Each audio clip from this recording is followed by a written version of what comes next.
Je vous prie tout d'abord de bien vouloir excuser Myriam Picot, maire du 7e arrondissement que je représente ce matin. Il y a des moments plus heureux que d'autres dans la vie d'un élu. Poser une première pierre ou inaugurer un bâtiment, surtout lorsque celui-ci tend vers l'exemplarité, est de cela.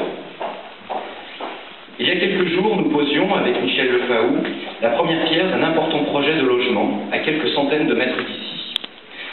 Car c'est là la spécificité de ce quartier de Gerland. Associer développement économique et développement urbain.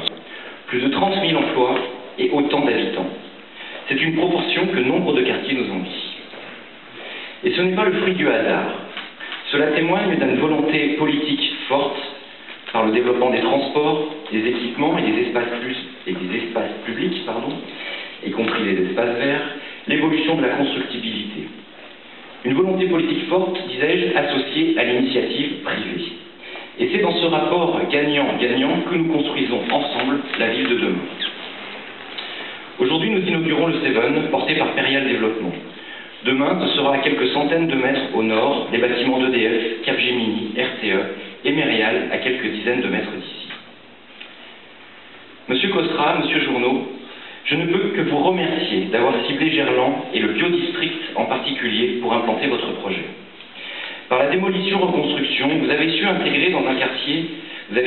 intégrer dans un quartier en constante évolution.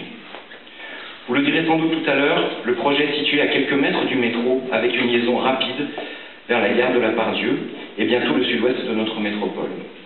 Vous êtes situé en face d'un site historique remarquable qui accueillera dans quelques mois le Loup Rugby et un pôle consacré au sport. Lui-même situé dans un vaste campus avec la Tony Parker Academy, la Ligue Rhône-Alpes de foot, une base de canoë-kayak flambant neuve et je ne parle pas de la future piscine sur laquelle nous travaillons. Je n'oublie pas non plus les parcs de Gerland et le parc des Berges qui forment le second poumon vert de notre ville, ni le pôle de restauration autour de la place des Pavillons et de la rue Mérieux sur lesquels nous travaillons actuellement. Bref, les personnes qui viendront travailler dans le Seven auront un cadre de grande qualité. Mais encore faut-il que ces personnes aient envie de sortir du Seven. La visite que nous allons faire et la qualité du travail de M. Marbach et des entreprises doit être soulignée. Elle témoigne d'un bâtiment tertiaire de grande qualité. Sur le plan architectural, par le traitement des façades, les matériaux employés, la fonctionnalité et l'évolutivité, des plateaux intérieurs.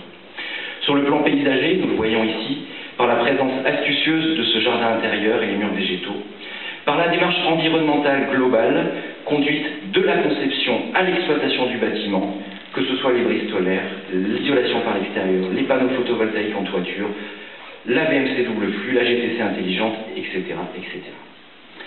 Dans un contexte économique où nous connaissons tous les contraintes financières qui pèsent sur les projets, je ne peux que remercier le groupe Perial et Perial Développement d'avoir ainsi porté et concrétisé cette exigence environnementale et d'être allé jusqu'au bout de la démarche.